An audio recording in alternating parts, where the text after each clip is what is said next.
សួស្តីបងប្អូនទាំងអស់គ្នាថ្ងៃនេះខ្ញុំ Movie Insight សូមចែកជូនរឿងមួយដែលមានចំណងជើងថារឿងស្នេហានៅសាកលវិទ្យាល័យ Lovett University តែមុននឹងចូលដល់សាច់រឿងសូមជួយចុច Subscribe ហើយចុចរូបកណ្ដឹងផងណាបើមិនទាន់បាន Subscribe និង Like and Share ដូច្នេះសូមតាមដានសម្ដាប់ដូចទៅរឿងរបស់យើងចាប់ផ្ដើមដោយបង្ហាញឲ្យឃើញថាឲ្យដែលនាងគឺជាតួឯកនៅក្នុងរឿងនេះនាងកំពុងតែរត់មកជាមួយនឹងមិត្តភក្តិជិតដិតរបស់នាងម្នាក់ដែលនាងមានឈ្មោះថាម៉ូអេយាយទៅឲ្យរបស់យើងគាត់មិនសូវជាស្អាតប៉ុន្មានទេគាត់នឹងរៀងមានទៀបហើយរៀងគាត់ក៏មិនសូវស្អាតដែរប៉ុន្តែគាត់គួរឲ្យស្រឡាញ់ពេលនេះឲ្យរបស់យើងនាងកំពុងតែមកមើលសង្សាររបស់នាងដែលគាត់នឹងមានឈ្មោះថាស៊ូសេយាយទៅស៊ូសេគាត់រៀនប៉ាកែស្អាតប្រចាំសាលាហើយខាងកីឡាក៏គាត់ពូកែទៀតយាយទៅមនុស្សស្រីនៅក្នុងសាលាទាំងអស់ហ្នឹងគឺពងចង់បានគាត់ជាសង្សារតែម្ដងតែគាត់មិនចាប់អារម្មណ៍នរណាសោះតែម្ដងគាត់ស្រឡាញ់តែអូយមួយគត់ហើយអ្វីដែលសំខាន់ហ្នឹងគឺពួកគេទាំងពីរនាក់រស់នៅផ្ទះជាមួយគ្នាហើយពួកគេនឹងព្យាយាមលាក់រឿងនឹងចិត្តតែម្ដងគ្មាននរណាដឹងទេក្រៅតែពីមិត្តភក្តិជិតដិតរបស់នាងពីរនាក់ដែលទៅជាសង្សារនឹងគ្នានឹងឯងហើយមូលហេតុដែលពួកគេរស់នៅជាមួយគ្នានឹងគឺដោយសារតែការពីដំបូងឡើយនឹងមិត្តភក្តិរបស់អូយើងមានឈ្មោះមកអីនឹងបានលួចស្រឡាញ់ស៊ូសេហើយនាងបានសារភាពប្រាប់មុខសិស្សទាំងអស់តែម្ដងប៉ុន្តែស៊ូសេនឹងគាត់បានបដិសេធមកអីធ្វើឲ្យអូយដែលជាមិត្តភក្តិនាងមានការខឹងបន្ទាប់មកឲ្យរបស់យើងនាងក៏បានមកធ្វើការស្ដីឲ្យស៊ូសេហេតុអ្វីមិនទុកមុខឲ្យមនុស្សស្រីអញ្ចឹងបន្ទាប់មកនាងខឹងខ្លាំងពេកនាងក៏បានច្រឡំធៀបមកជើងនេះធ្លាក់ពីលើកម្មចិន្តាដល់ពេលធ្លាក់ពីលើកម្មចិន្តាដើរមិនរួចអញ្ចឹងអូយរបស់យើងនាងក៏បានអ៊ីវស៊ូសេរហូតមកដល់ផ្ទះតែម្ដងចំណែកអូយវិញពេលដែលដឹងថារស់នៅផ្ទះជិតគ្នាអញ្ចឹងនាងមានការភ្ញាក់ផ្អើលមែនទែនបន្ទាប់មកនាងក៏បានមើលថែដែលខុសត្រូវធ្វើម្ហូបរៀបចំផ្ទះអីឲ្យស៊ូសេរបស់យើងចឹងហាណែបន្ទាប់មកពេលដែលឲ្យរបស់យើងនាងបានធ្វើម្ហូបធ្វើអីសម្រាប់ស៊ូសេចឹងទៅនាងក៏បានធ្វើឲ្យមានភ្លើងឆាប់តភ្លើងឆាប់ចឹងទៅវាក៏បានបញ្ចេញជាទឹកហើយធ្វើឲ្យសាមកន្លែងផ្ទះរបស់ស៊ូសេនឹងចឹងត្រូវជួសជុលជាច្រើនថ្ងៃដូច្នេះស៊ូសេគាត់អស់ជំរឿគឺគាត់ត្រូវតែនៅជាមួយឲ្យសិនដូច្នេះបន្ទាប់ពីស៊ូសេបានរស់នៅជាមួយអូយស៊ូសេបានឃើញចំណុចល្អរបស់អូយជាច្រើនតែម្ដងចឹងអ្នកទាំងអស់គ្នាប្រកាសជាចង់ដឹងហើយមូលហេតុអីខ្លះប៉ុន្តែចាំតិចទៀតចាំខ្ញុំពន្យល់ចំណែកអូយនាងក៏បានលងស្នេហ៍ចំពោះសេដូចគ្នាដូច្នេះពួកគេក៏បានសម្រេចចិត្តធ្វើជាសង្សារនឹងគ្នាហើយរស់នៅដ៏អាថ៌កំបាំងនៅក្នុងផ្ទះនេះប៉ុន្តែមិនឲ្យអ្នកណាដឹងទេព្រោះអីបើសិនជាមានអ្នកដឹងសាលានឹងដឹងដូច្នេះកាលណាបើសិនជាសិស្សវិទ្យាល័យហ៊ាននៅជាមួយគ្នាបែបនេះសាលាអាចនឹងលុបឈ្មោះពួកគេនឹងចេញពីសាលាដេញចេញតែម្ដងអញ្ចឹងហើយបានជាពួកគេទាំងពីរនាក់នឹងបានព្យាយាមធ្វើគ្រប់បែបយ៉ាងទាំងអស់ដើម្បីលាក់ពីទំនាក់ទំនងគេទាំងពីរនាក់នឹងប៉ុន្តែនៅក្នុងផ្ទះរបស់ពួកគេរស់នៅនឹងមានក្រដាសមួយដែលសរសេរបញ្ជាក់ដោយឪពុករបស់ឲ្យថាហាមដាច់ខាតដេកជាមួយគ្នាលុះត្រាតែបញ្ចប់ថ្នាក់វិទ្យាល័យទើបអាចដេកជាមួយគ្នាបានដូចគូស្នេហ៍ធម្មតាទេទៀតអញ្ចឹងឥឡូវនេះពួកគេនឹងបានមកសាលាដូចធម្មតាអញ្ចឹងហើយយាយពីស៊ូសេរបស់យើងវិញបើស្រីហូបឃើញគាត់នឹងគឺចង់បានគាត់ធ្វើសង្សារតែម្ដងចំណែកឯអូយរបស់យើងវិញនាងគិតថាហឺបើសិនជាបានស៊ូសេកាន់ដៃដែលដឹងយ៉ាងម៉េចទេតែនាងអត់ហ៊ានឲ្យខ្លាចគេដឹងរួចហើយពេលដែលពួកគេនឹងដើរចូលមកដល់ក្នុងសាលាបន្តិចក៏ស្រាប់តែមានទូប្រុសម្នាក់ទៀតបានបង្ហាញខ្លួនដែលគាត់នឹងមានឈ្មោះថាRionនឹងគាត់មកពីប្រទេសអាមេរិកហើយនិយាយទៅគឺគាត់នឹងមានអារម្មណ៍ថាឆ្មើងឆ្មៃតែម្ដងដូចគិតថាខ្លួនឯងសង្ហាអស្ចារ្យចឹងហានហើយដើរសួរសិស្សផ្សេងដោយនិយាយជាភាសាអង់គ្លេសថាកន្លែងណាបន្ទប់គ្រូហើយអត់មានណាចេះនិយាយមួយគាត់តែអត់មានណាចេះអង់គ្លេសអស់ទៅហើយរេអនធ្វើការមើលងាយចឹងទៅអូយចេញមុខទៀតហើយនិយាយអូយឲ្យតែឃើញអីអត់ត្រឹមត្រូវអយុធធអីចឹងដឹងគាត់នឹងចេញមុខជួយការពារហើយដោយនាងបាននិយាយថាហេតុអ្វីនៅប្រទេសជប៉ុនមិននិយាយភាសាជប៉ុនប៉ាតបមកអាពេកនឹងឌឺដងប៉ាថែមទៀតមើលងាយចឹងទៅនាងទ្រាំបាននាងក៏បានដេញតាមដល់ពេលដេញតាមនាងតាក់ជើងចឹងទៅក៏បានទាញឲ្យរបូតខរីវរបស់យើងដែលធ្វើឲ្យគ្រប់គ្នានៅទីនោះជាពិសេសស្រីមានអារម្មណ៍ថាភ្ញាក់ផ្អើលតែម្ដងបន្ទាប់ពីនោះរីវនឹងគាត់មានការខឹងមែនទែនចង់មិនដឹងថាម៉េចហេតុប្រហែលជាចង់រករឿងអូយរបស់យើងប៉ុន្តែភ្លាមនោះផងដែ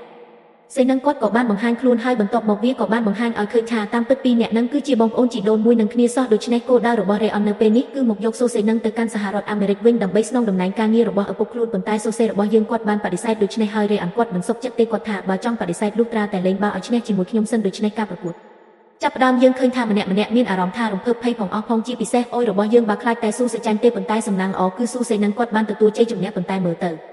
រីវគឺគាត់មិនព្រមតែម្ដងគឺគាត់ចង់ឲ្យស៊ូសេនឹងត្រឡប់ទៅកាន់សហរដ្ឋអាមេរិកវិញព្រោះអីស៊ូសេធ្លាប់សួរតាក់ទងនឹងព័ត៌មានសិក្សានៅសហរដ្ឋអាមេរិកអីចឹងហានេះតបមករៀនគាត់នឹងក៏អត់សុខចិត្តចឹងគាត់ក៏បានធ្វើការ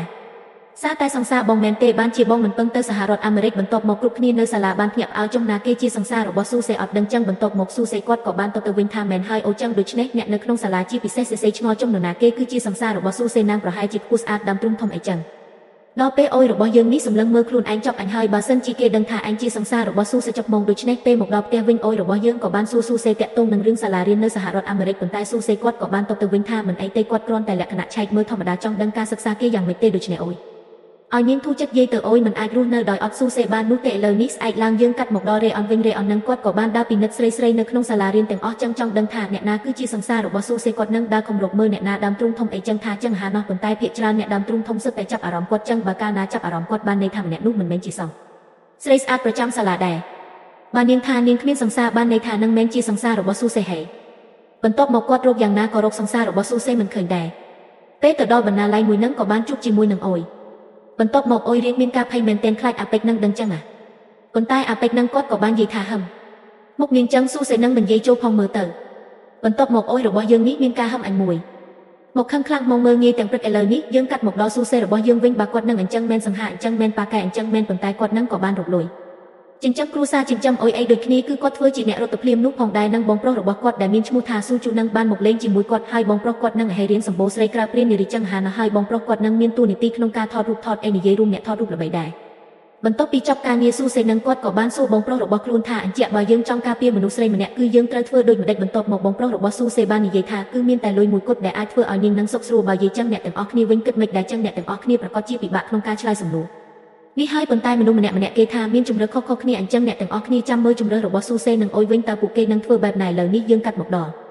អុយវិញអុយក៏បានប្រទះឃើញថារ៉េអននឹងបានមករកស៊ូសេនៅផ្ទះផ្ទាល់តែម្ដងនាងក៏បានធ្វើការកុហកផ្លូវចឹងហើយប្រញាប់ប្រញាល់ចូលមកផ្ទះប៉ុន្តែអាពេករ៉េអននឹងតាមទាន់ទៀតហើយរ៉េអនក៏សួរថាជំនឹងក្រែងបន្ទប់របស់ស៊ូសេមិនក៏នាងចូលបន្ទប់នឹងចឹងបន្ទាប់មកអុយរបស់យើងនាងមិនដឹងឆ្លើយវិញនាងក៏បានថាខ្ញុំគឺជាអ្នកបោះជូតបោកខោអាវរៀងញយចឹងអ្នកទាំងអស់គ្នាបន្ទាប់មកនាងក៏បានប្រញាប់ប្រញាល់ចាក់សចូលដើម្បីរៀបចំការអាវនាងទុកកុំឲ្យមើលឃើញចឹងទៅអាពេកកែអននៅតែចង់ចូលទៀតនាងអស់ជំរឿជន់ជើងមកទំហឹងធ្វើឲ្យពេកនឹងយកជើងចឹងនោះនាងក៏បានបិទទ្វារចាក់សហើយប្រញាប់ប្រញាល់មករៀបចំការអាវលីអូគេចឹងហានហើយយកទៅដាក់ចូលកន្លែងណាកុំឲ្យអាពេករ៉េអននឹងមើលឃើញបើហើយជាពិសេសនឹងក្រដាស់ដែលឪពុករបស់នាងសរសេរឲ្យនឹងថែមទៀតផងបន្ទាប់ពីនាងរៀបចំខ្លួនអញ្ចឹងនាងក៏បានបើកទ្វារប៉ាំងបុកមុខរបស់រ៉េអនយើងរហូតដល់ឈាមច្រមុះតែម្ដង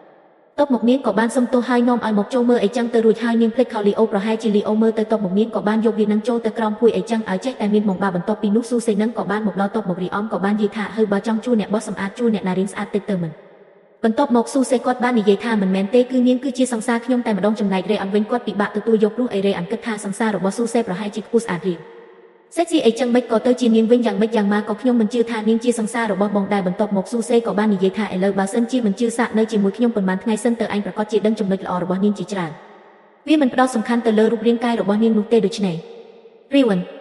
នឹងគាត់ចង់ឈ្នះគាត់ក៏បានបន្តរស់នៅក្នុងផ្ទះដ៏ចំអៀតនឹងតែ3នាក់ដូច្នេះពេលដែលចាប់ផ្ដើមការរស់នៅជាមួយគ្នា3នាក់នឹងអ្វីដែលអុយនាងពូកែធ្វើដំបូងបំផុតនោះគឺម្ហូបយាយទៅគ្រប់មុខម្ហូបដែលនាងធ្វើគឺឆ្ងាញ់ទាំងអស់ហើយជារៀងរាល់ថ្ងៃយាយទៅអុយរបស់យើងគឺនាងតែងញ៉ាំតែងតែនាំគេនិយាយនេះនិយាយនោះធ្វើម៉េចក៏ដោយអត់ឲ្យអាប់សុកអត់ឲ្យស្ងាត់នោះទេនាងបានកែទម្លាប់របស់ស៊ូសេដែលជាបុរសឆ្មើងឆ្មៃកាលពីមុនឲ្យទៅជាបុរសដែលចូលចិត្តលេងសើចហើយនាងតែងតែនាំស៊ូសេនោះឲ្យជួយលាងចានហើយធ្វើការផ្ទះព្រោះនាងនិយាយថាមិនថាប្រុសមិនថាស្រីទេត្រូវតែជួយធ្វើការងារផ្ទះទាំងអស់គ្នាព្រោះឯយើងប្រើប្រាស់រួមគ្នាដូច្នេះពីមួយថ្ងៃទៅមួយថ្ងៃរ៉េអត់នឹងគាត់មិនដឹងខ្លួនគាត់តែម្ដងគឺគាត់ចាប់ផ្ដើមមានការចាប់អារម្មណ៍ទៅលើអុយតែម្ដងប៉ុន្តែអ្វីដែលគួរឲ្យប្លែកនោះគឺស៊ូសេគាត់ចាប់ផ្ដើមមានការប្រច័ណ្ឌហើយដូច្នេះនៅយប់មួយរ៉េអត់នឹងគាត់ដេកសុកគាត់ក៏បានលើកសរសើរពីចំណុចល្អរបស់អុយមានដូចជាធ្វើម្ហូបឆ្ងាញ់ចេះធ្វើការងារផ្ទះបានស្អាតអីចឹងទៅនោះចំណែកឯស៊ូសេវិញគាត់មានការប្រច័ណ្ឌគាត់អត់និយាយអីគាត់រៀងអន់ចិត្តចំណែកឯរ៉េអនវិញគាត់ភ្លេចខ្លួនច្រឡំនិយាយសរសើរច្រើនពេកចឹងគាត់គិតថាអញចាញ់គេបាត់ហើយចឹងគាត់ក៏បាននិយាយធ្វើជាមើលងាយនាងវិញ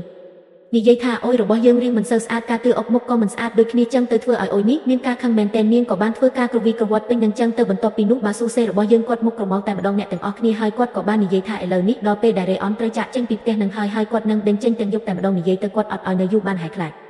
នៅយូរទៅរ៉េអនតាដើមអុយពីគាត់បាត់អញ្ចឹងហាណាស់ប៉ុន្តែអុយនាងក៏បានឲ្យរ៉េអនចូលមកវិញដើម្បីឲ្យគោរពពាក្យសម្ដីអញ្ចឹងព្រោះអីស៊ូសេនឹងគាត់បានសន្យាហើយថាឲ្យរ៉េអននៅរហូតដល់ទទួលស្គាល់ថានាងគឺជាសង្សាររបស់ស៊ូសេដ៏ពិតប្រាកដហើយស័ក្តិសមបំផុតទៀតផងឥឡូវនៅថ្ងៃស្អែកឡើងយើងឃើញថារ៉េអនជាមួយនឹងស៊ូសេបានមកធ្វើការថតរូបឲ្យបងប្រុសរបស់ស៊ូសេដូច្នេះបន្ទាប់ពីការចេញពីថតរូបនោះស៊ូសេគាត់ក៏បានសួរបងប្រុសរបស់គាត់ថាអ្វីក៏គាត់មានចំណេះដឹងក៏គាត់មានសមត្ថភាពក៏គាត់មានរូបរាងរបស់គាត់ក៏សង្ហាប៉ុន្តែអ្វីដែលទៀតខ្វះខាតនឹងគឺលុយដូច្នេះគាត់នឹងប្រហែលជាគិតថាត្រូវទៅរៀននៅសហរដ្ឋអាមេរិកហើយដើម្បីធ្វើឲ្យគាត់នឹងកាន់តែរឹងមាំដើម្បីការពារឲ្យប៉ុន្តែស៊ូស៊ីបានប្រាប់ថាសូមលាក់រឿងនឹងទុកសិនទៅខ្ញុំនឹងគិតពិចារណាបន្តទៀតរួចហើយស៊ូសេក៏បានចាក់ចេញដើម្បីទៅធ្វើការងារក្រៅម៉ោងរបស់គាត់ចំណែកឯរ៉េអននឹងរកតែស្រែកហៅមិនទាន់ហើយរ៉េអនក៏បាននិយាយប្រាប់បងប្រុសរបស់ស៊ូសេថាឥឡូវនេះស៊ូសេនឹងគឺគាត់កែប្រែខ្លាំងមែនទែនគាត់នឹងសើចរហូតតែម្ដងឲ្យតែនៅជាមួយអុយគឺដឹងតែសើចសប្បាយរីករាយរាល់ថ្ងៃអញ្ចឹងគាត់ឆ្ងល់មែនទែនហេតុអ្វីតាមពិតនឹងរ៉េអនគាត់ក៏អត់ដឹងខ្លួនដែរគាត់នឹងបន្ទាប់ពីនោះបងប្រុសរបស់ស៊ូសេគាត់ក៏បាននិយាយពីប្រវត្តិរបស់ស៊ូសេនឹងឲ្យរ៉េអនដឹងតាមពិតនឹងស៊ូសេគឺគាត់ឯកាតាំងពីក្មេងតែម្ដងឪពុករបស់ខ្លួននឹងរវល់តែការងារចំណែកឯម្ដាយនឹងបោះបង់គ្រួសារចោលហើយឲ្យតែបានពេលហូបបាយជាមួយនឹងបងរបស់ខ្លួនម្ដងគឺនិយាយច្រើនសប្បាយនិយាយអត់ជប់ទេដូច្នេះបន្ទាប់ពីបានជួបអុយមកឥឡូវនេះស៊ូសេនឹងគាត់សប្បាយរាល់ថ្ងៃតែម្ដងគឺគាត់កែប្រែទាំងស្រុងបន្តិចក្រោយមកយើងឃើញថារៀលនឹងបានជួបជាមួយនឹងអុយនាងចង់ទិញសម្លៀកបំពាក់សម្រាប់ឲ្យសង្សាររបស់នាងចឹងហានបន្ទាប់មករ៉េអននឹងក៏បានជួយរើពេលរើសុកចឹងទៅអុយនាងសប្បាយចិត្តហើយនាងក៏បាននិយាយថាខ្ញុំបានស្និទ្ធស្នាលជាមួយនឹងបងប្អូនជីដូនមួយស៊ូសេខ្ញុំពិតជាមានភាពសប្បាយចិត្តមែនទែនតែរ៉េអនគាត់គិតថាពាក្យចិត្តដិតនឹងពាក្យស្នេហាអញ្ចឹង គាត់ក៏បានចាប់នាងចូលទៅក្នុងបន្ទប់ផ្លាស់ខោអាវចឹងទៅហើយធ្វើសកម្មភាពមិនក៏បីមកលើនាងតាមពិតនឹងគាត់ចង់បង្ហាញសកម្មភាពរបស់ជាមិនពេញចិត្តនាងខាងចឹងគាត់នឹងក៏បានធ្វើជាកំប្លែងបន្ទាប់មកនាងខាងមែនតែននាងក៏បានទះមួយកំភ្លៀងហើយរត់ចេញពីទីនឹងទៅបន្ទាប់ពីនោះរីវ៉ុនក៏បានត្រឡប់មកវិញហើយគាត់នឹងក៏ដឹងថាខ្លួនគាត់ខុសបើតាមពិតទៅរីវ៉ុនគាត់ធ្លាប់ធ្វើសកម្មភាពឆ្លើយចឹងច្រើនហើយគាត់អត់ដែលខ្វល់ហើយប៉ុន្តែពេលគាត់ធ្វើមកលើអុយគឺគាត់ខ្វល់ហើយស៊ូសេគាត់ក៏បានចូលមកអត់ឃើញអុយគាត់ស៊ូណាអុយចឹងទៅបន្ទាប់មករេអនក៏បានប្រាប់ដូច្នេះហើយស៊ូសេគាត់ក៏បានប្រញាប់ប្រញាល់មកជួបជាមួយនឹងអុយបន្ទាប់ពីនោះស៊ូសេគាត់ក៏បានលួងលោមអីចឹងទៅធ្វើឲ្យនាងមានការសប្បាយចិត្តម្ដងទៀតនាងក៏មិនប្រកាន់អីដែរព្រោះអីចិត្តបោះអុយនឹងគឺល្អណាស់គាត់ឆាប់បាត់ខាងអាហារលុះព្រឹកឡើងអុយនាងក៏បានទិញបង្អែមយកមកធ្វើការសុំទោសដល់រេអនថែមទៀតផងដែលធ្វើឲ្យរេអននឹងកាន់តែមានការអៀនហើយរេអនគាត់ក៏បានធ្វើនំសម្រាប់អុយដូចគ្នាបន្ទាប់មកពួកគេនឹងក៏បានហូបនំផ្អែមគ្នាទៅវិញទៅមកចឹងទៅហើយសើចសប្បាយរីករាយបន្ទាប់ពីនោះរេអននឹងគាត់ក៏បាននិយាយពីមូលហេតុដែលគាត់នឹងយកស៊ូសេត្រឡប់ទៅវិញព្រោះអីនឹងគឺក្រុមហ៊ុនរបស់ឪពុកខ្លួននឹងគឺគេហៅថាលក្ខណៈគាត់មិនអាចគ្រប់គ្រងបានទេគឺមានតែស៊ូសេទេដែលសាក់សំបន្ទាប់មកស៊ូសេគាត់ក៏បានមកដល់ហើយគាត់នឹងក៏បានចូលស្ដាប់នៅមាត់ទ្វារនឹងចឹងហាណាស់រួចហើយរេអនក៏បានបន្តទៀតថាកាលពីនៅសហរដ្ឋអាមេរិកហាគឺស៊ូសេប្រៀបដូចជាវីរបុរសរបស់ខ្ញុំចឹងគាត់ធ្វើអីក៏ល្អគៀបតែគាត់ឆ្លាតគាត់ខ្លាំងនរណាក៏ខ្លាចគាត់ចំណែកខ្ញុំវិញគឺខ្សោយខ្លាំងណាស់បន្ទាប់ពីនោះអុយនាងមើលទៅមានអារម្មណ៍ថាគួរឲ្យអាណិតចឹងនាងក៏បាននិយាយលើកទឹកចិត្តដោយនាងបានសរសើរចំណុចល្អរបស់រេអនអីចឹងហាណាស់ដូចជាចេះបោកខោអាវចេះធ្វើម្ហូបដែលចំណុចប៉ុន្មានចំណុចនឹងវាល្អជាងស៊ូសេអីចឹងហាហើយស៊ូសេពេលដែលគាត់ទៅគឺគាត់មានអារម្មណ៍ថាអន់ចិត្តមែនទែនហើយគាត់គិតថាគាត់នឹងមកដល់រេអនអីចឹងគាត់និយាយទៅមនុស្សប្រុសតាមមនុស្សស្រីដែលខ្លួនស្រឡាញ់សរសើរនឹងអតីចឹងគឺគាត់ពិបាកចិត្តហើយបន្ទាប់ពីនោះស៊ូសេនឹងក៏បានដើរចូលមកក្នុងនឹងទាំងមុខញឹមខំសម្ដែងចឹងហើយក៏បានធ្វើការថាបមាត់របស់អុយនឹងមួយទំហឹងតែម្ដងចំណែកឯរេអនវិញគាត់គ្រាន់តែឃើញភ្លាមគាត់ចាប់ផ្ដើមមានការឈឺបេះដូងហើយចឹងបានន័យថារេអនរបស់យើងគឺធ្លាក់ក្នុងអន្លង់ស្នេហ៍របស់ឥឡូវនេះពេលមកដល់ក្នុងសាលាយើងឃើញថាសិស្សស្រីមួយក្រុមបានមកចត់អុយថានឹងបានមានទំនាក់ទំនងស្នេហាជាមួយនឹងស៊ូសេនាងខំបដិសេធតែពួកនឹងអត់ជឿទេរួចហើយស្រាប់តែរេអនបានចេញមុខការពារដោយរេអនបាននិយាយថាគុំទៅសង្សាររបស់ខ្ញុំព្រោះអុយគឺជាសង្សាររបស់ខ្ញុំហើយចំណែកឯស៊ូសេវិញគ្រាន់តែសូអញ្ចឹងគាត់មានអារម្មណ៍ថាភាំងបង្ហេតុអីក៏ទៅការពារអុយដែលជាសង្សាររបស់ខ្លួននេះទៅវិញតោះអញ្ចឹងស៊ូសេរបស់យើងមិនអាចធ្វើអ្វីបានហើយមានតែបង្ហាញទឹកមុខប្រចាកាន់ន័យខាងហើយពេលមកដល់ផ្ទះវិញស៊ូសេរបស់យើងគាត់បង្ហាញសកម្មភាពស្ងាត់ជ្រុងតែម្ដងគាត់អត់និយាយអីទៅចំណែកឯអានគាត់បាននិយាយថាគាត់ជួយពួកគេទាំងពីរនាក់ដើម្បីកុំឲ្យសិស្សទេទៀតនឹងចាប់បានថាពួកគេនៅជាមួយគ្នាចឹងហាណោះព្រោះអីដាសាឡាដឹងគឺអនាគតរបស់ពួកគេនឹងខ្មៅងឹតហើយប៉ុន្តែស៊ូសេគាត់និយាយថាមិនអីទេខ្ញុំយល់ហើយគាត់នឹងក៏បានដើរចេញពីទីនឹងទៅចំណែកឯស៊ូសេរបស់យើងវិញបើគាត់នេះពិតជាមានអារម្មណ៍ថាកំសត់ខ្លួនឯងមែនតែនអត់មានសមត្ថភាពមិនមែនជាកូនអ្នកមានអីចឹងហាណេះឥឡូវនេះគាត់កំពុងតែគិតក្នុងការសិក្សានៅសហរដ្ឋអាមេរិកហើយគាត់មានក្រដាសសរសេរពាក្យសេឈ្មោះអីចឹងហាណោះលុះស្អែកឡើងយើងឃើញថារេអននឹងបានសម្ដែងធ្វើជាសង្សារជាមួយនឹងអុយយ៉ាងសប្បាយឌីតែម្ដងអុយរបស់យើងមានអារម្មណ៍ថាឥឡូវធ្វើមិនកាន់ដៃគ្នាមិនអីមិននាងអត់សូវចេះទេហើយអានឹងមួយនាងក៏មិនចង់ធ្វើដែរចំណែកឯស៊ូសេរបស់យើងវិញបានយាយទៅគាត់នឹងចាប់ដើមមានអារម្មណ៍ថាឯកាតែអញទៀតហើយព្រោះអីសង្សាររបស់ខ្លួនឥឡូវคล้ายទៅជាសង្សារคล้ายៗរបស់អ្នកឧទាហរណ៍ឥឡូវនេះនៅសាលាក៏គេមានពិធីបុណ្យប្រចាំឆ្នាំមួយដែរហើយគេមានប៉ាគូជាក្រុមតាមក្រុមថ្នាក់នេះចឹងទៅដំបងឡើយរីវ៉ាន់ក៏អត់ចង់ធ្វើឲ្យហេតុតែដល់គាត់ដឹងថាស៊ូសេចូលប៉ាគូដែលចឹងគាត់ក៏ចង់មានការប៉ាគូប៉ាជេងជាមួយនឹងស៊ូសេចឹងគាត់ក៏បានចូលរួមក្នុងការរៀបចំពិធីបុណ្យអីសម្រាប់ការប្រកួតប្រចាំឆ្នាំនឹងទៅដើម្បីបានពិន្ទុលេខ1ដូច្នេះការត្រៀមខ្លួនសម្រាប់ពិធីបុណ្យក៏ត្រូវបានគេរៀបចំឡើងប៉ាដាហើយចំណែកឯវិញពេលដែលនៅផ្ទះជាមួយនឹងស៊ូសេនឹងនាងរៀបចំផ្ទះសុកនាងក៏បានប្រទះឃើញក្រដាសសរសេរឈ្មោះចង់ទៅរៀននៅសហរដ្ឋអាមេរិកហើយនាងក៏បានស៊ូសេហើយស៊ូសេគាត់នឹងចង់ពន្យល់ប៉ុន្តែនាងអត់ចង់ស្ដាប់នោះគិតថាហេតុអ្វីក៏បងចង់ចាក់ចេញពីខ្ញុំដោយមិនបានប្រាប់ខ្ញុំអញ្ចឹងបន្ទាប់មកនាងក៏បានរត់ចេញពីទីនោះទាំងអត់និយាយអីតែម្ដងហើយក៏បានមកអង្គុយយំតែម្នាក់ឯងបន្ទាប់មកមិត្តភក្តិរបស់នាងក៏បាននិយាយថា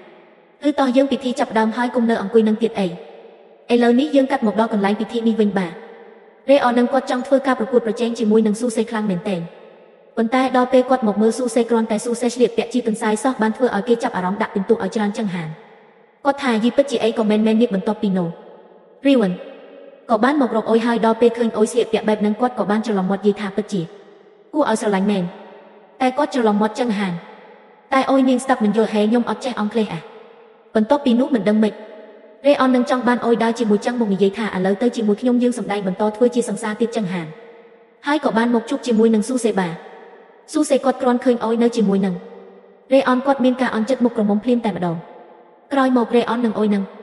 អាហារនៅហើយដល់ហើយពួកគេនឹងទីលក្ខណៈយាយរួមចម្លើយគឺខុសទាំងសងខាងតែម្ដងព្រោះអីពីរអ្នកនឹងអត់សូវស្គាល់គ្នាច្បាស់ហើយអ្នកនេះទីឆ្កែអ្នកនោះទីឆ្មាដល់ហើយចាញ់គេមកហ្គេមនឹងអញ្ចឹងបន្ទាប់ពីចាញ់នឹងអុយនាងមានអារម្មណ៍ថាសោកស្ដាយចឹងនាងខំយាយលើកទឹកចិត្តដល់រេអនអីចឹងហាណោះតែភ្លាមនោះស៊ូសេគាត់ក៏បានមកស្ដាប់ដែរប៉ុន្តែគាត់បានស្ដាប់ព្រឹសូតែអុយនឹងយាយសរសើរថារេអននឹងប៉ាកែតាមដានប៉ាកែយកចិត្តទុកដាក់ប៉ាកែខ្វាយខ្វល់អីចឹងទៅតោះហើយស៊ូសេគាត់មានអារម្មណ៍ថាអន់ចិត្តក្នុងគាត់មានអារម្មណ៍ថាចាញ់អីចឹងហានិយាយទៅភ្លាមនោះមេក្រូក៏បានប៉ាកាសអ្នកដែលចាញ់គឺតតែថាប់គ្នា តោះហើយពីអ្នកនឹងក៏បានឡើងមកលើឆាកហើយពួកគេនឹងមានការភ័យខ្លាចមែនទែនហើយមិនក៏ថាគ្នាចឹងឥឡូវធ្វើមិនឥឡូវសង្សារคล้ายៗប៉ុន្តែរេអននឹងគឺគាត់ចង់ថាបចំណែកឯអុយនាងមានអារម្មណ៍ថាភ័យនាងអត់ចង់ធ្វើឡើយមួយសន្ទុះក្រោយមកក៏ស្រាប់តែមានបុរសម្នាក់ពាក់ក្បាលខ្លាឃ្មុំមកជួយហើយបុរសម្នាក់នោះគឺជាស៊ូសេបានជួយអុយយើងឲ្យចេញពីទីនឹងបន្ទាប់មកអុយនាងនៅតែនិយាយថានាងមិនអាចយល់ពីអារម្មណ៍របស់ស៊ូសេបានឡើយប៉ុន្តែស៊ូសេនឹងគាត់ក៏បានទៅវិញថាគាត់ទៅរៀនសហរដ្ឋអាមេរិកគឺគៀបពីនាងបន្ទាប់មកអុយនាងក៏បានទៅវិញថាការពារខ្ញុំយ៉ាងម៉េចទៅបើសិនជាបងមិននៅក្បែរខ្ញុំផងនោះពេលខ្ញុំពិបាកចិត្តតើខ្ញុំទៅរកអ្នកណាតើពួកយើងត្រូវបញ្ចប់ត្រឹមតែប៉ុណ្នេះមែនឬមួយក៏អីបន្ទាប់ពីនោះស៊ូសេងក៏បានត្រឡប់មកផ្ទះមុនចំណែកឯរបស់យើងវិញនាងនឹងអង្គុយកន្លែងរទេះភ្លើងចាំរទេះភ្លើងអញ្ចឹងអាហារនៅហើយក៏បានជួបជាមួយនឹងរេអនទៀតហើយស្អីអ្វីទេភ្លើងគឺមិនអាចជិះបានឡើយដោយសារតែភ្លៀងខ្លាំងចឹងវាមានបញ្ហាអញ្ចឹងដល់អស់ជំរឿអុយនឹងនាងក៏បានសម្រេចចិត្តទៅនៅផ្ទះរបស់អេអនមកផ្លែតសិនចាំពេលរទេះភ្លើងដំណើរការវិញចាំពួកគេនឹងជិះរទេះភ្លើងមកផ្ទះចំណែកឯស៊ូសេវិញគាត់មានការបារម្ភមែនទែនគាត់ក៏បានធ្វើការទេមកអុយប៉ុន្តែអុយនាងអត់ចង់និយាយជាមួយនឹងស៊ូសេគេនោះទេបន្ទាប់មកទូរទស្សន៍ក៏បានផ្សាយព័ត៌មានថាទេភ្លើងមិនអាចដំណើរការបានទេមួយយប់នេះរហូតដល់ថ្ងៃស្អែកបានដំណើរការវិញបន្ទាប់មកអុយនេះមានអារម្មណ៍ថាមិនក៏ខ្ញុំធ្វើមិនឥឡូវខ្ញុំអត់ចង់នៅទីនេះទេចង់ទៅផ្ទះវិញតែរេអនក៏បាននិយាយថាអត់ជំរឿទេគឺនៅតែសាក់នៅជាមួយខ្ញុំចឹងទៅកុំបារម្ភអីខ្ញុំមិនហក់ខំនាងទេបន្ទាប់ពីនោះអុយក៏បានចូលទៅក្នុងបន្ទប់ទឹកមួយអីផ្លាស់ពាក់ខោអាវចេញមកក្រៅចឹងទៅស្រាប់តែរេអននឹងចាប់អារម្មណ៍លើនាងទៀតហើយព្រោះអីនាងពាក់ខោអាវរបស់រេអនចឹងទៅធ្វើឲ្យគាត់មានអារម្មណ៍ចម្លែកតែម្ដងធ្វើឲ្យមើលទៅឃើញនាងនឹងគួរឲ្យស្រឡាញ់មកស៊ូសេវិញបើគាត់នឹងនៅអត់សុខទេគាត់ក៏បានធ្វើការទេសួរទៀតការមកផ្ទះវិញបន្ទាប់មករេអនក៏បានប្រាប់ថាតថ្ងៃស្អែកហោះព្រោះអីរថភ្លើងអត់ដំណើរការឡើយចំណែកឯស៊ូបានរត់ចេញមកទាំងភ្លៀងដើម្បីមកយកអុយនឹងត្រឡប់មកផ្ទះវិញហើយពេលរត់នឹងគាត់ក៏បាននឹកឃើញអតីតកាលដែលគាត់នៅសប្បាយរីករាយជាមួយនឹងអុយគាត់មិនអាចអត់អុយបាននោះទេប្រហែលជាគាត់គិតថាអុយនៅផ្ទះជាមួយនឹងរេអញ្ចឹងបានន័យថាអុយនឹងព្រមបែកជាមួយនឹងគាត់ហើយរួចហើយបងប្រុសរបស់ស៊ូសេនឹងក៏បានតាមទាន់ហើយបានអបអររបស់ខ្លួនបន្ទាប់មកស៊ូសេគាត់យំស្រែកពេញផ្លូវនឹងគាត់ថាហេតុអ្វីក៏មនុស្សគ្រប់គ្នាដែលខ្ញុំស្រឡាញ់ចាក់ចេញពីខ្ញុំអញ្ចឹងបន្ទាប់មកបងប្រុសរបស់ស៊ូសេគាត់ក៏បាននិយាយថាប្អូនចង់នៅជាមួយនឹងអុយខ្លាំងហែដូច្នេះអ្វីដែលសំខាន់គឺប្អូនត្រូវតែព្យាយាមធ្វើយ៉ាងណាកុំចាក់ចេញពីអុយឲ្យសោះចំណែកឯអុយរបស់យើងវិញបាទដេកសុកអញ្ចឹងទៅស្រាប់តែរេអននឹងគាត់បានយកភួយដណ្ដប់ពេកអញ្ចឹងនាងក៏បានច្រឡំស្មានថានឹងជាស៊ូសេនាងក៏បានចាប់អោបចំណែកឯរេអនវិញគាត់បែរជាមានអារម្មណ៍បេះដូងលោតញាប់តែម្ដងហើយគាត់នឹងក៏បានធ្វើការថាបមួយខ្សឹបលើបបូមាត់របស់អុយដែលធ្វើឲ្យអុយនឹងមានការភ្ញាក់ផ្អើលនិងពិបាកទទួលយកខ្លាំងមែនទែនរួចហើយស៊ូសេនឹងក៏បានមកយកអុយត្រឡប់ចេញពីផ្ទះនឹងវិញតែអុយរបស់យើងនាងគឺមិននិយាយស្ដីអីសំបីតែមួយម៉ាត់តែម្ដងលុះស្អែកឡើងស៊ូសេក៏បានមកសួរនំរេអនតាក់ទងនឹងអុយហេតុអ្វីបានជាអុយនាងអត់ព្រមនិយាយស្ដីអីមួយម៉ាត់អញ្ចឹងរេអនក៏បាននិយាយថាខ្ញុំថាប់នាងមកស៊ឺបន្ទាប់មកស៊ូសេនឹងឡើងកម្ដៅខឹងមែនតែនហើយក៏បានធ្វើការដាវវាយប៉ាទាប៉ាត់គ្នាទៅវិញទៅមកមកទំហឹងតែម្ដងស៊ូសេក៏បាននិយាយថាឯងមិនគួរណាពាក់ព័ន្ធជាមួយនាងទេឯងមិនគួរដកដង្ហើមខ្យល់ជាមួយនាងដូចគ្នាបន្ទាប់មករេអនក៏បាននិយាយថាហេតុអ្វីក៏បងចិត្តចង្អៀតចង្អល់ម៉េះបន្ទាប់មកស៊ូសេគាត់ក៏បានជប់ធ្វើការវាបន្ទាប់គ្នាហើយគាត់ក៏បាននិយាយថាមែនខ្ញុំចិត្តចង្អៀតចង្អល់ណាស់ខ្ញុំមិនល្អដូចជាឯងនោះទេខ្ញុំមិនមែនជាវីរបុរសអ្វីឡើយបន្ទាប់មករីវ៉ាន់គាត់ក៏បានតទៅវិញថាមិនយីអញ្ចឹងបងឈ្នះខ្ញុំហើយឈ្នះគ្រប់រឿងតែម្ដងសំបីតែរឿងស្នេហាអុយនាងមិនដែលមើលមុខខ្ញុំនោះទេហើយនាងក៏មិនដែលចាប់អារម្មណ៍ខ្ញុំក្នុងន័យមានស្នេហាអ្វីដែរហើយខ្ញុំក៏សម្រេចចិត្តដែរថាខ្ញុំនឹងចាក់ចេញពីទីនេះហើយខ្ញុំទៅស្នងតំណែងឪពុករបស់ខ្ញុំវិញខ្ញុំលែងរត់ចោលអ្វីទៀតហើយខ្ញុំនឹងធ្វើយ៉ាងណាឲ្យឪពុករបស់ខ្ញុំទទួលស្គាល់ខ្ញុំតាអញ្ចឹងស៊ូសេគាត់មានអារម្មណ៍ថាភ្ញាក់ផ្អើលព្រោះអីបើកាលណារេអនគាត់ត្រឡប់ទៅវិញអញ្ចឹងចឹងគ្មានណាបង្ខំឲ្យគាត់នឹងត្រឡប់ទៅកាន់សហរដ្ឋអាមេរិកហើយស៊ូសេរបស់យើងហោះហើយក៏គ្មានអ្នកណាដាដើមស្នេហារបស់គាត់ពីរូបដែលចឹងបន្ទាប់ពីនិយាយរួចស្រាប់តែមាននរណាផ្ញើសារមកដូច្នេះហើយពួកគេទាំងពីរនាក់ក៏បានប្រញាប់ប្រញាល់ចុះមកខាងក្រោមរួចហើយនៅកន្លែងមានមនុស្សច្រើនគេក៏បានប្រទះឃើញថាសារនោះគឺនិយាយអំពីស៊ូសេរបស់យើងបានអបគៀបកោយគ្នាជាមួយនឹងឲ្យបន្ទាប់មកស្រាប់តែមានស្រុសស្រី3នាក់ដែលមើលទៅរៀងកាំងដែរបានមកនិយាយថាយើងមានខ្លួនមួយចង់ជិះទូកពីហើយបន្ទាប់មកពួកគេក៏បានតាក់ជើងឲ្យឌូភ្លាមនោះផងដែរស្រាប់តែស៊ូសេនឹងបានមកជួយទាន់ហើយស៊ូសេនឹងខឹងមែនតែនហើយក៏បាននិយាយថាតើពួកនាងចង់មានរឿងអ្វីជាមួយសង្សាររបស់ខ្ញុំបន្ទាប់ពីនោះរេអននឹងក៏បានចេញមុខនិយាយមេគ្រូចាស់ប្រាប់តែម្ដងតាមពិតទៅនឹងខ្ញុំធ្វើសង្សារជាមួយនឹងអុយនឹងគ្រាន់តែជារឿងកុហកទេតាមពិតអុយនឹងស៊ូសេទើបជាសង្សារនឹងគ្នាពិតប្រាកដប៉ុន្តែខ្ញុំពិបាកទទួលយកពេកបានជាខ្ញុំតាមរំខានព្រោះខ្ញុំមិនជឿថាស៊ូសេនឹងបានលងស្នេហ៍ទៅលើមនុស្សស្រីធម្មតាគ្មានដើមទ្រូងអត់សេកស៊ីជឿបែបនេះឡើយបន្ទាប់មកអុយរបស់យើងនាងបានគិតក្នុងចិត្តថាយីឯងពងពិបាកចិត្តមកនិយាយរឿងដើមទ្រូងដើមស្អីទៀតហើយអាពេកនេះឈួតមកហើយនាងក៏ចង់បានឡើងទៅស្ដីចឹងទៅប៉ុន្តែភ្លាមនោះរេអនក៏បានបន្តទៀតថាប៉ុន្តែបន្ទាប់ពីបាននៅជាមួយនាងអស់រយៈពេលច្រើនថ្ងៃមកទើបខ្ញុំដឹងថានាងគឺជាមនុស្សស្រី100%ពិន្ទុពេញតែម្ដងព្រោះនាងមានចិត្តល្អនាងពូកែជួយអ្នកដតីលើកទឹកចិត្តអ្នកដតីដូច្នេះហើយបានជាខ្ញុំព្រមទទួលយកថាអុយនឹងពិតជាស័ក្តិសមបំផុតចំពោះស៊ូសេដូច្នេះនាងមិនមែនជាមនុស្សម្នាក់ជីកទូកពីអីនោះទេប៉ុន្តែសិស្សគ្រប់គ្នានៅតែគិតថាចុះហេតុអ្វីបានជាស៊ូសេមិនដែលនិយាយថានាងគឺជាសង្សារចឹងភ្លាមនោះផងដែរនឹងស៊ូសេក៏បានស្រែកមកយ៉ាងនោះថាអីចេះក្នុងមួយជីវិតរបស់ខ្ញុំជាលើកដំបូងហើយដែលខ្ញុំចង់បានមនុស្សស្រីម្នាក់នេះនៅក្បែររហូតអុយបងស្រឡាញ់អូនខ្លាំងណាស់បងចង់នៅជាមួយអូនរហូតប៉ុន្តែអុយរបស់យើងនេះក៏បានតបទាំងទឹកភ្នែកវិញថាខ្ញុំក៏ស្រឡាញ់បងដូចគ្នាដែរប៉ុន្តែបងចង់ចាក់ចេញពីខ្ញុំទៅសហរដ្ឋអាមេរិកស៊ូស៊ីក៏បានតបទៅវិញថាពេលបងគិតឡើងវិញទៅបើសិនជាបែកបាក់ពីអូនបងមិនអាចធ្វើវាបាននោះទេបន្ទាប់ពីនោះស៊ូសេរបស់យើងគាត់ក៏បានឡើងមកលើឆាកនឹងហើយបានធ្វើការថាប់អុយយ៉ាង romantic តែម្ដងហើយធ្វើឲ្យមនុស្សជុំវិញទីនោះមានការសប្បាយរីករាយសំបីតែបីអ្នកដែលរករឿងអុយរបស់យើងនឹងក៏យំដែរឥឡូវបន្ទាប់មកសូសេក៏បាននិយាយថានេះជារឿងដំបូងបំផុតដែលបងចង់ធ្វើនៅក្នុងជីវិតរបស់បងគឺកាន់ដៃអូនដើរកាត់មុខមនុស្សគ្រប់គ្នាអូយាយទៅឈុតហ្នឹងគឺពិតជាល្អមើលមែនតែម្ដងអ្នកទាំងអស់គ្នាហើយមនុស្សគ្រប់គ្នាបានធ្វើការហូរកញ្ជ្រៀវពេញនោះទាំងអស់តែម្ដងហើយរឿងរបស់យើងគឺចប់ត្រឹមហ្នឹងយើងខ្ញុំសូមថ្លែងអំគុណដល់អ្នកទាំងអស់គ្នាដែលបានតាមដានរឿងនេះតាំងពីដើមរហូតដល់ចប់បើលោកអ្នកមិនទាន់បាន Subscribe សូមចុច Subscribe ដើម្បីទទួលបានរឿងថ្មីៗជាច្រើនទៀតសូមជូនពរអ្នកទាំងអស់គ្នាទទួលបាននូវសំណាងល្អសុខភាពល្អគ្រប់ពេលវេលាអរគុណ